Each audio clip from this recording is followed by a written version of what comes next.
today, the Fifth Circuit Court strikes down DACA. The DOJ cracks down on pro-life activists, and Pfizer sponsors a Marvel comic to promote, yes, COVID vaccines. We've got all of that and more coming up, and it all starts right now.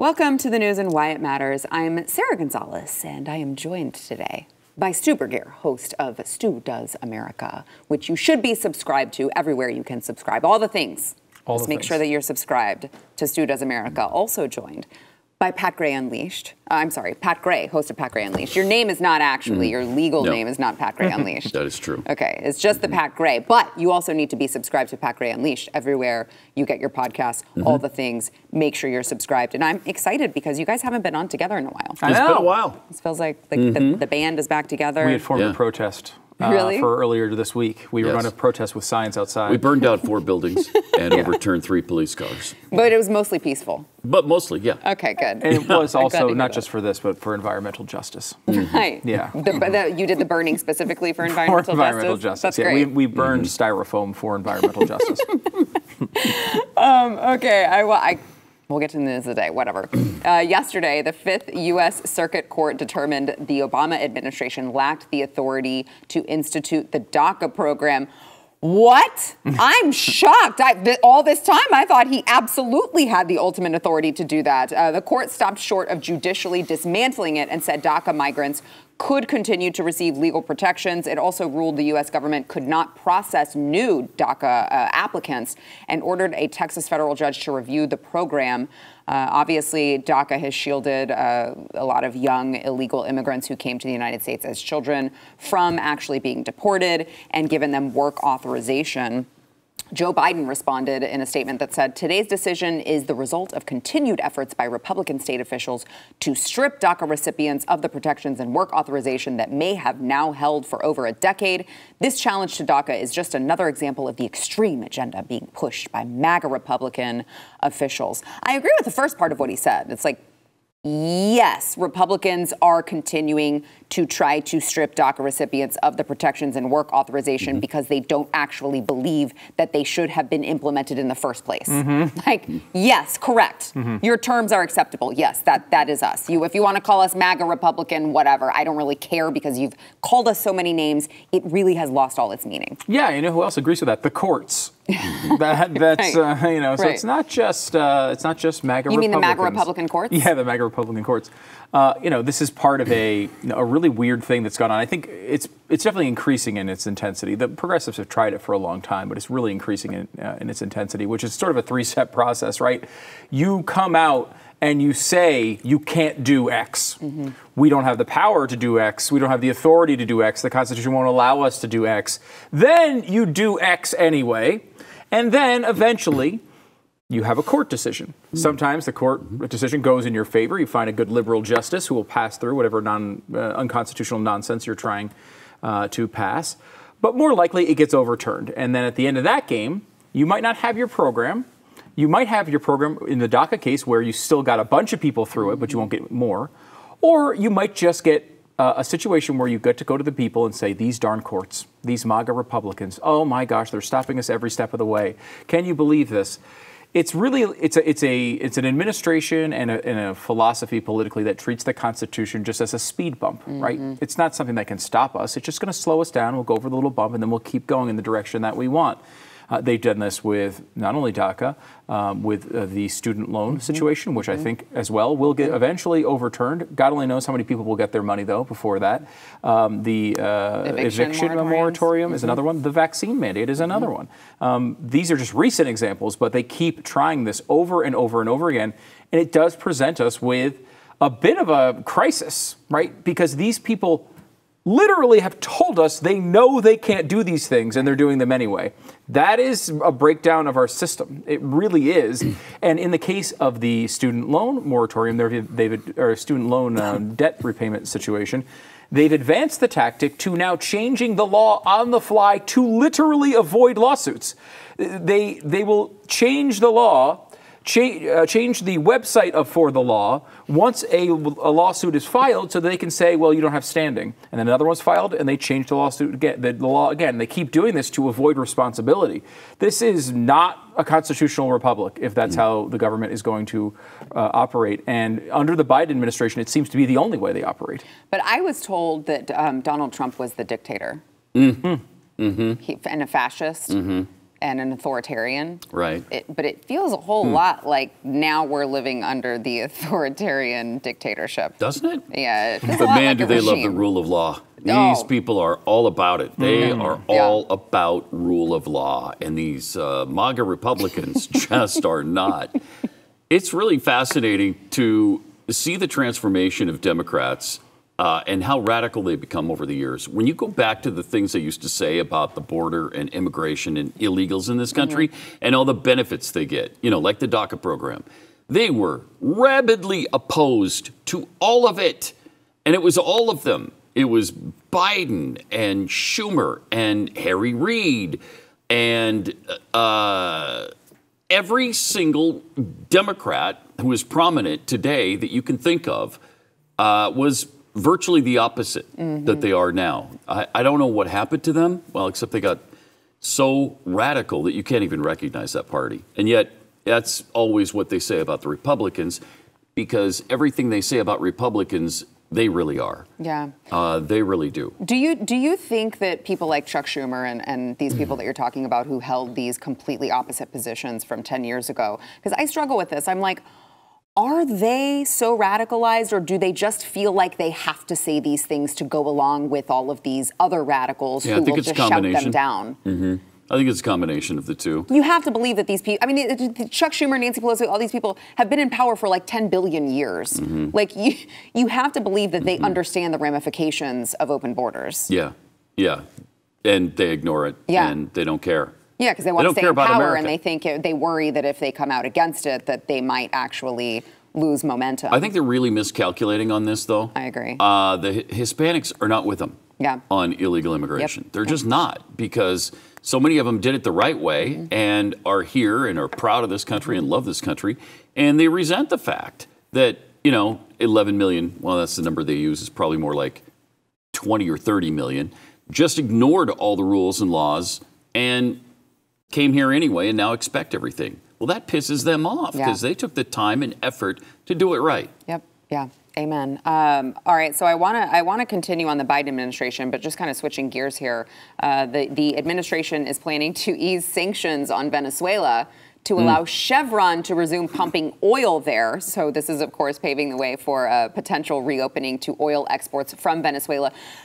Just a reminder. Donald Trump worked very hard to get us energy independent, and I believe it was it not day one that Joe Biden rolled back all of the the energy policies that Donald Trump had put through, and here we are now talking about going to Venezuela for the oil exports. So in exchange for the sanctions relief, Maduro's government would resume long suspended talks with the country's opposition to discuss conditions needed to hold fair and free elections in 2024. I'm sure that will happen.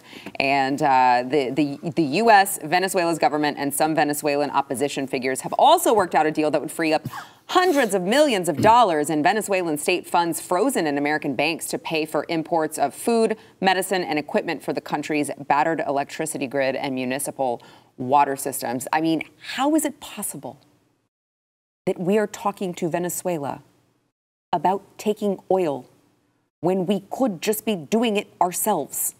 How is this possible? It's legitimately incredible.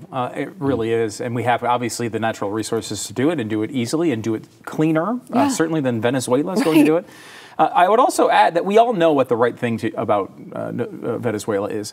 They are being crushed under a dictatorship. The Trump administration famously tried to support an alternative regime there to change ownership or leadership of the country. And we were aligned with that movement, supporting it from behind the scenes. And also kind of in front of the cameras with Trump. I mean, he was pretty honest about we're doing this. We are recognizing this change in leadership in Venezuela. And we all know what the right position there is. When you are not energy independent, you can't make decisions based on what's right and wrong. You have to make decisions based on how much oil you need and where you can get it from. This president right now is making decisions based solely on his political future in the next 5 weeks. He is draining our oil reserves, which is a terrible mistake considering we are seemingly on the verge of World War III. You'd think maybe you'd want to have that energy in reserve and not dishing it out to lower gas prices by 5 cents. He's now dealing with Venezuela, as you mentioned, and he went over to OPEC and OPEC Plus, and they said they were going to cut production by 1 million barrels a day. So he went there, and we gave, as the administration called it, a full court press to beg them, plead with them in every way possible. No, pressure really them. Well. It works so well, really well. They're now cutting production by 2 million barrels a day. That didn't work well at all. I think it went the opposite direction. Maybe they thought they scored it like golf. I don't know. That could have been it. It's like giving Biden the finger. Yeah. Oh, yeah. And now they are projecting between a 15 and 30 cent gas price increase. They've been bragging about how low they were at $3.74 a gallon. We now think they're going to be back up at least around $4, probably around Election Day. This is a worst case scenario for Biden because, to be clear, he doesn't care at all about whether you have good heating oil prices or good gas prices. What he cares about is himself and his own political future over the next 5 weeks. Every decision he's making based on that calculation. And that is not a way to run a country. He's doing it anyway, and it's just another example in the long litany of failures that is the Biden presidency. And the national gas price is already up to $3.86 a gallon again. It's going right back up. Right back up. And we're nowhere near the end of that. I mean, it's probably going to go back over $4. And who knows, maybe $5. And the weird thing is, all right, if you're just hell-bent on not extracting American oil. Let's not extract and refine American oil because of whatever weird climate change hang-up you have. Fine. Why are you going to Saudi Arabia or Venezuela rather than Canada? Yeah. If you're going to do something like that, just go to Canada. Why are we messing with third-rate, third-world dictators? Bizarre. Yeah. The whole thing is bizarre. Speaking of bizarre, earlier today, Joe Biden, he was discussing what Stu mentioned, the Biden administration trying to talk to OPEC, trying to reason with them. Didn't work out the way that they anticipated, and Joe Biden spoke on that to reporters. He said OPEC's decisions were disappointing and then got really weird and randomly started walking backwards, which I have a theory on that, but I'm going to let you watch. No, the trip was not essentially for oil. The trip was about the Middle East and about Israel and rationalization of positions. But it is a disappointment, and it says that there are problems. Are you worried about it? Where's he going? So weird. This is literally the Homer Simpson backing up into a bush meme in real life. Okay. Incredible. I feel like someone in his ear was like, we're going to have to walk that back. And he was like, walk back. And just started walking backwards. I can't make sense of it. But hold on. Maybe we can make sense of it if we watch it one more time. No, the trip was not essentially for oil. The trip was about the Middle East and about Israel and rationalization of positions. But it is a disappointment, and it says that there are problems. Are you worried about it? Oh. He's just moonwalking. He's got a beat in his head, and it's a dance-off. His presidency would be so much better if he started moonwalking. It would. It really would. You never get mad at the guy. You can't get mad at a guy. I mean, look at what Michael Jackson got away with the moonwalk. Just every time he left a press briefing room, he just moonwalked out. Who would ever be mad? Oh, I'd love that. That would be great. Incredible. I'd hate him less if he did that. I would. Well, you guys are, we're talking like he's some old feeble guy who, doesn't understand what's going on. Yes. Let me assure you. No. Oh, okay. Okay? Because Listen, after this Hurricane Ian briefing yesterday, Joe Biden was caught on a hot mic saying no one F's with Biden. Watch. Thanks for everything. Thanks for coming down. We appreciate it. I picked the food.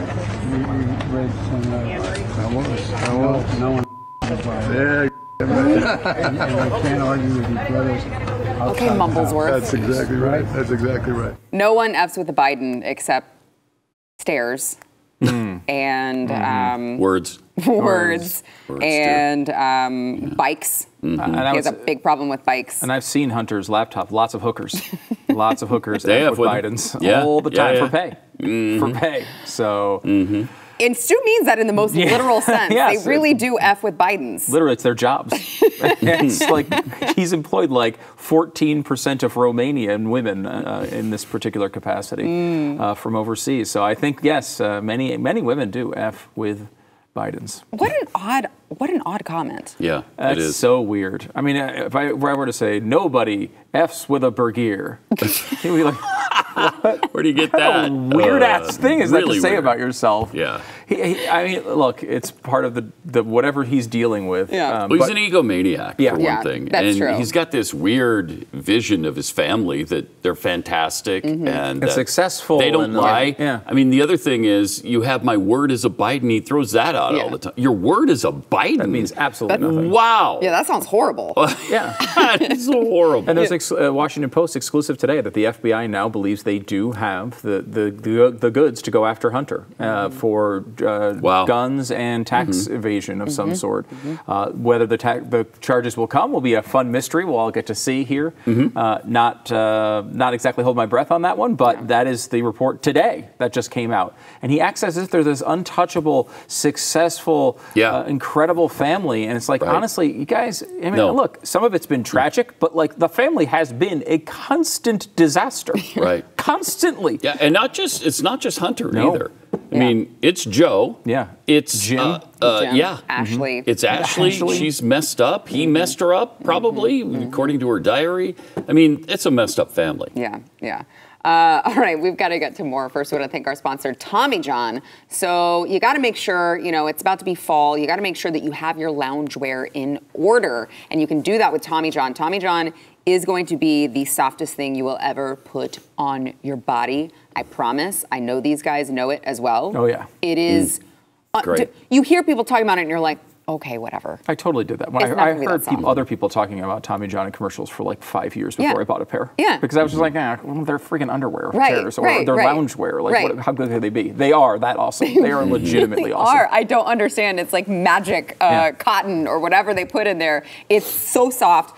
They've got loungewear. They've got bras. They've got stuff for men and women. So make sure you go there. And everything is backed by Tommy John's best pair you'll ever wear, or its free guarantee. You can go to TommyJohn.com/Y for 20% off your order. That is TommyJohn.com/Y. See site for details. Yesterday, the Department of Justice indicted 11 pro-life activists who organized an event, they say, blockading an abortion clinic near Nashville earlier this year. So the DOJ alleges the group physically prevented both employees of the clinic and at least one would-be patient from entering the building in early March. And there is a federal act, it's called the FACE Act, prohibits demonstrators from blocking access to abortion clinics. The DOJ charged 7 of the protesters with conspiracy against rights secured by the FACE Act and 4 others with committing FACE Act violations. Those charged with the conspiracy face up to 11 years in prison and a fine of up to $250,000. And then those charged with the FACE Act violations face up to 1 year in prison and a fine of up to $10,000.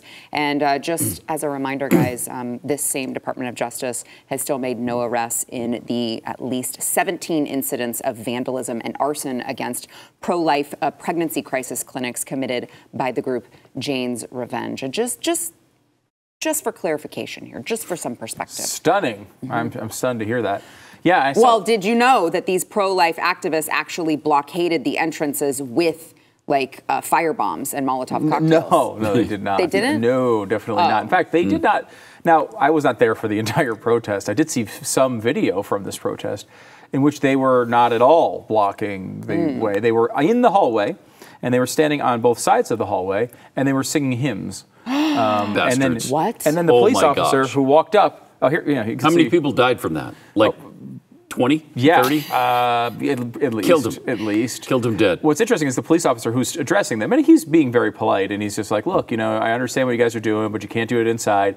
He then walks directly down the hallway in between them because they were, not blocking the hallway. So now, to be clear, this was not the local police. The local police, I think, did give them some small trespassing or something. Yeah. But that all came and went. This is the second case in the last couple of weeks where something like this, a minor local incident where no charges were pressed in any serious way against them by local police, was then somehow mysteriously escalated to a federal crime. Good gosh. Leading to FBI agents and pseudo SWAT teams. Guns pulled coming into homes of, in this case, one of them an 87-year-old woman. Yeah. Well, she was dangerous. You don't think that those look like dangerous people? They do look very scary. That's frightening. That's frightening. Wow, look at that mustache. If anybody survived, they were lucky to survive that awful protest. Well, you say if anybody survived. If anybody. Well, everybody survived. Oh, they did? Okay. Yeah. Oh, wow. Wow. Yeah. That was lucky. But they might have blocked the hallway for a second, or probably not, but maybe at some point somebody got in the way. But it's okay to block an entire city section off. You can do that for months and months and months. Highways. You can lay on the highway and stop everybody from going to work or home or going to the hospital as they've done.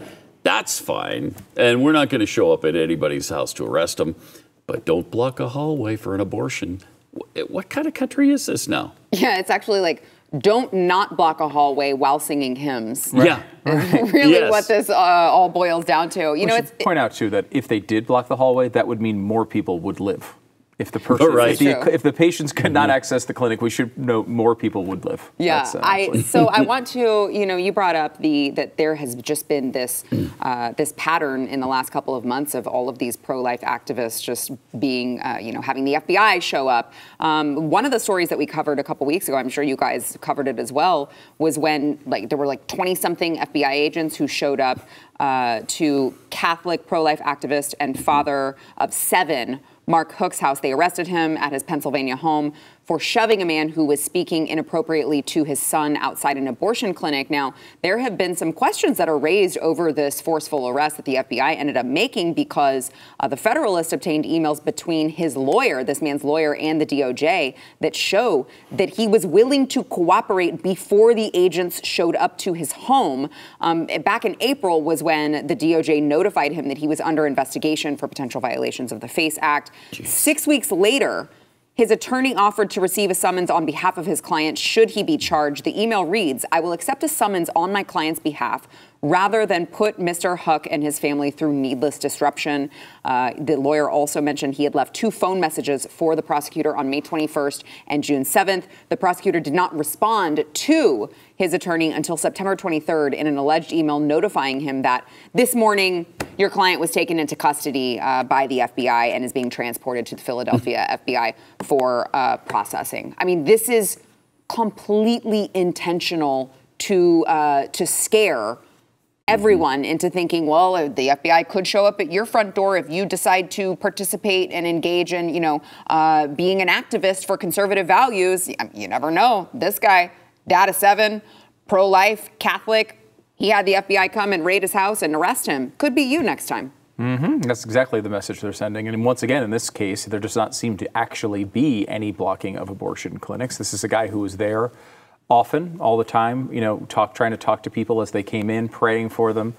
The guy who claimed because there was an incident between one of the pro-abortion people and pro-life people, and that guy was there all the time. They knew each other. There were people who were there often kind of referred to him as a flopper, like the type of basketball player that gets LeBron James of abortion protesters, basically. Dwayne Wade. Just falls over, whenever he gets the opportunity. And again, local police, they didn't see anything here. They wound up not charging anybody.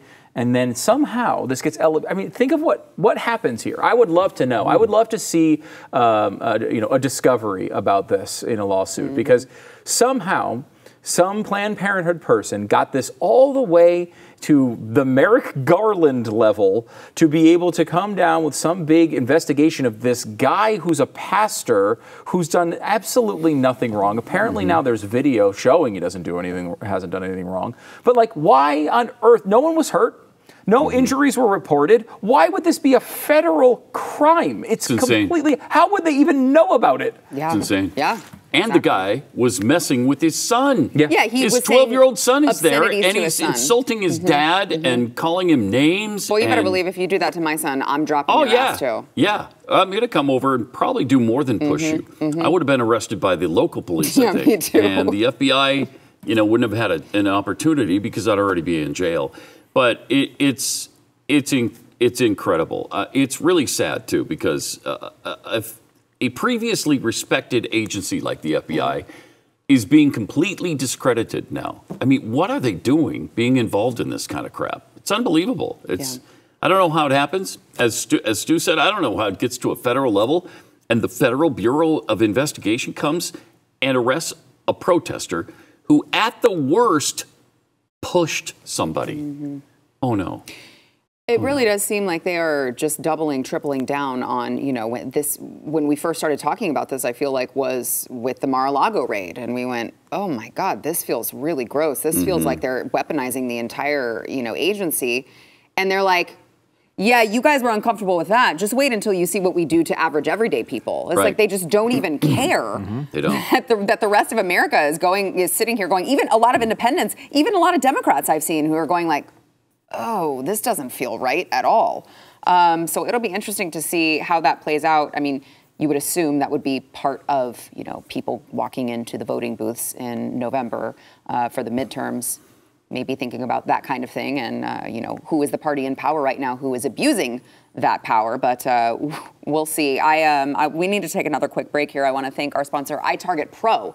So iTarget Pro, listen, everyone should be armed. And if you don't live where they allow you to be armed, you need to move to somewhere they allow you to be armed. iTarget Pro is there to help you stay sharp, even in the comfort and safety of your own home. So you're going to take your actual firearm. They have bullets for all sorts of calibers, and you put the laser bullet in your gun. Yes, it is as cool as it sounds. And from that point, you're just practicing dry firing, which is going to help you improve muscle memory, reaction speed, sight alignment, trigger control, and more. Because of course, if you shoot, every gun is different, every trigger pull is different. Make sure that you stay sharp with your firearm. You can save 10% plus free shipping with the offer code NEWS when you go to itargetpro.com. That is the letter I, targetpro.com, offer code NEWS.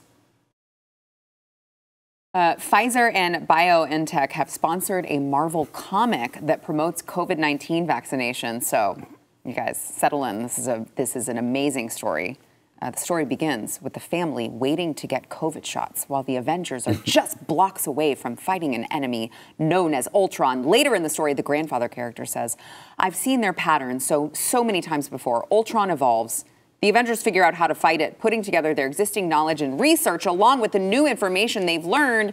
And then it says, of course, the Avengers are doing their part to help keep us safe. Now it's time for us to do ours, the grandfather says as the family heads to get their COVID-19 vaccine. I can't even go on to keep reading this. This is so stupid. Look, all of the family members in this picture, they all have their Band-Aids to show that they too got the COVID-19 shot. And an ad says that you guys who are watching, you can see this. Everyday heroes don't wear capes, but they do wear a small bandage on their upper arm after they get their latest COVID-19 vaccine because everyday heroes are concerned about their health, and they're people who choose to unite with their communities and do their part to help protect against COVID-19. Now, this story, you would have thought that I was reading at this time 2 years ago. Right. Yeah. Yeah.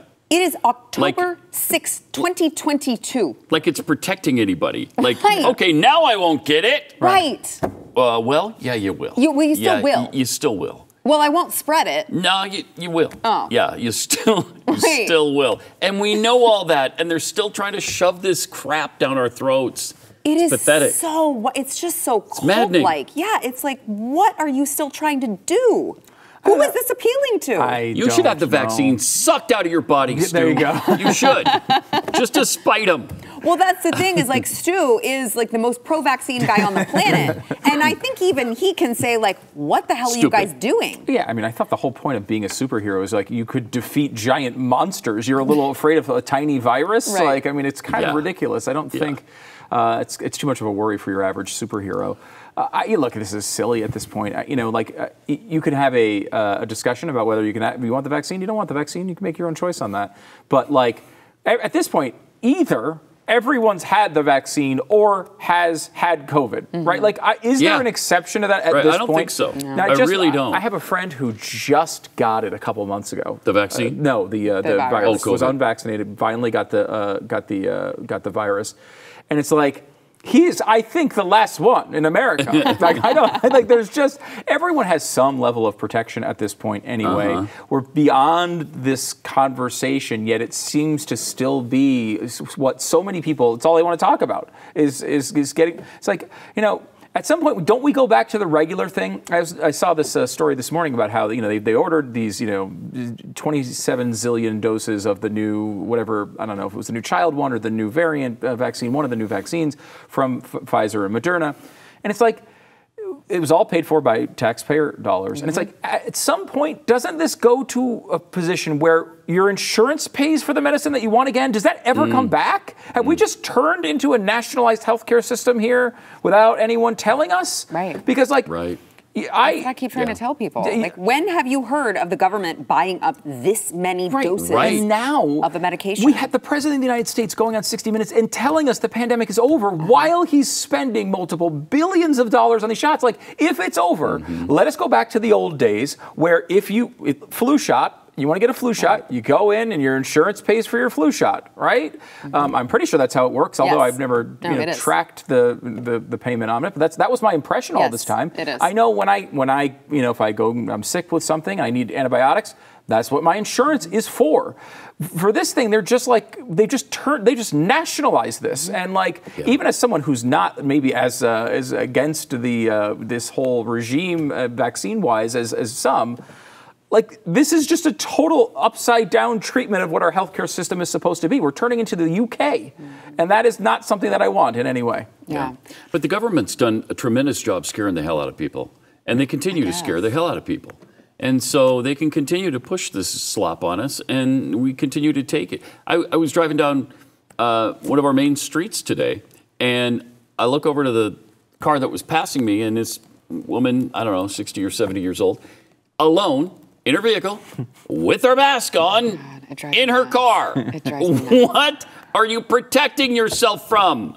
Stop. But they're scared out of their minds still.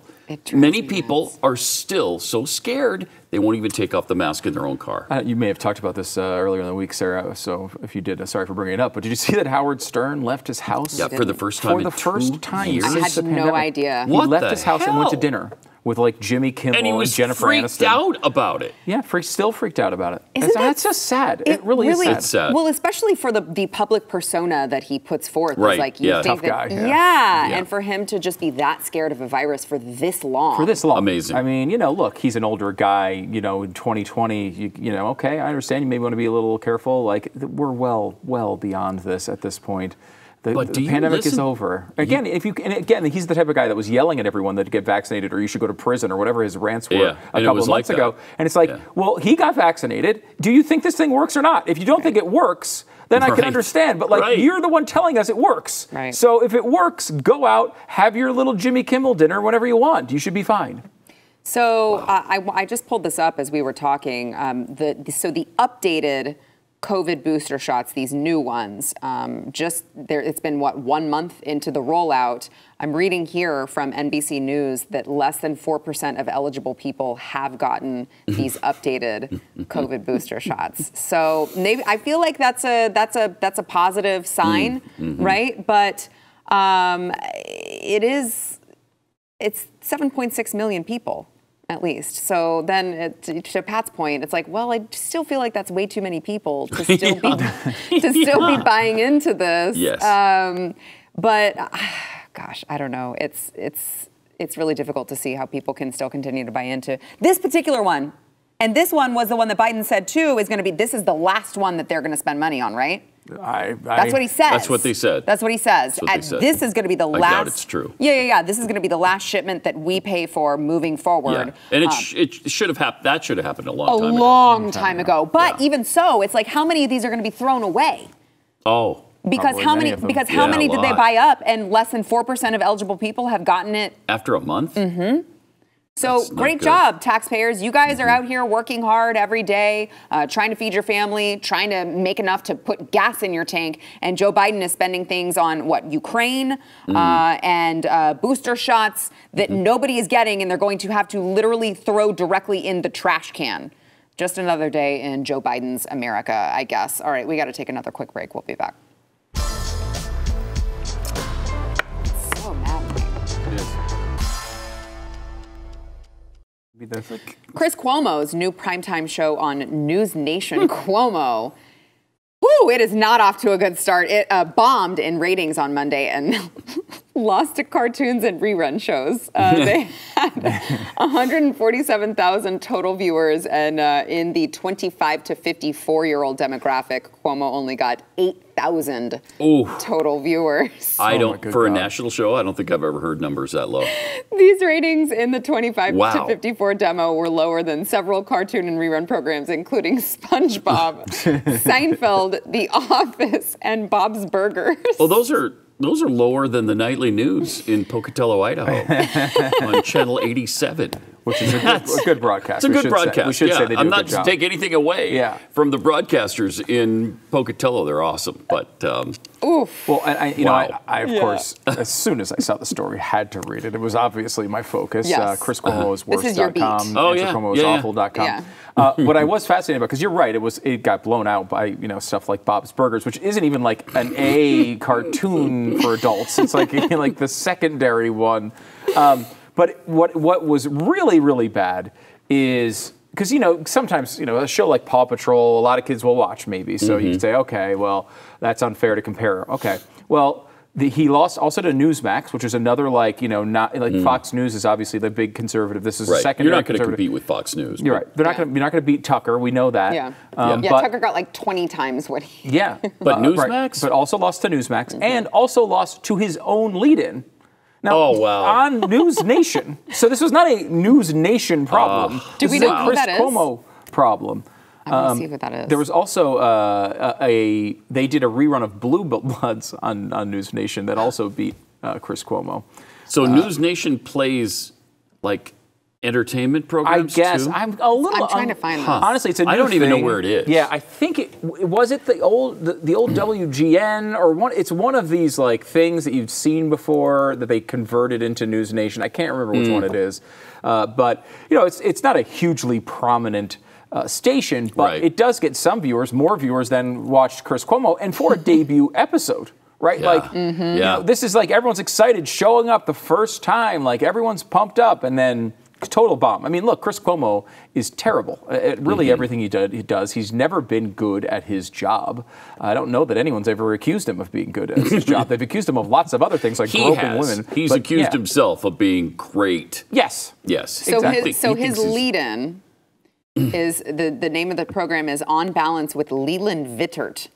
Leland Vittert? You can't beat Leland Vittert. Okay, I take it back. I take my criticism back. You spoke too soon. That's I didn't know unfair. it was Leland Vittert. I thought maybe it was someone in the Vittert family, but Leland? That's unfair. The Leland Vittert. Okay. All right, that's understandable. I apologize to Chris Cuomo. You're never going to beat Leland Vittert. Withdrawn. What did Leland get? 800 million viewers? That's what I'd assume Leland Vittert did a great job. All right, before we go, I do want to get your opinion on this. Is sort of breaking this afternoon. Republican Senator Ben Sasse is resigning. And Stu, you said you read that he is going to be the president of the University of Florida, which is a big time probably job. a damn good gig. Yeah, I gotta that's say. a 7-figure salary right there. Yeah. Now Sasse came. He was dean of a university, or he ran a university before he came into the Senate. Yeah. I can't remember which college it was, but he did. That was his gig coming in. Nebraska, was it? No, it wasn't. It was a smaller school. I can't remember the name. Was it in Nebraska? Do you remember? Don't know. remember. It's been a while. But he got elected handily in 2020. So he was not, he's had some battles with the president, and he's fallen out of the popularity of sort of like the main, he's not in the Fox News rotation anymore. Because he took on Trump. He took on Trump, and he doesn't, I don't think that's the world he wants anyway. He's never seemed to be the guy who wants to be on TV all the time. Yeah. This might be, he's talked before about going back to the private sector. You'd think that you'd wait to the end of the term. He decided instead to leave. This will be a situation where the Nebraska governor will then name his replacement. Yeah. So it should just be another Republican. It would be pretty ho-hum, boring as far as the Senate control goes. And then they'll serve from whenever he resigns until early 2025. So Nebraska could have both Senate seats up in the same presidential. Oh, they're not going to election do a in special 2024. election? That's what Wow. one of the local reporters with the Nebraska It's a Examiner pretty long is saying. time for an appointment like that. Yeah. So we'll see. All right, before we go, Stu, you're the statistical nerd here. Okay, thank you. Okay. How? Speaking of the Senate and Congress, how are we looking? Do you think right now? I will tell you, we have a big 1 month until the election special on tomorrow's show. If you're interested on Stu Does America, we're going to go through the whole chalkboard, break down every state in the Senate, go through some of the other key races.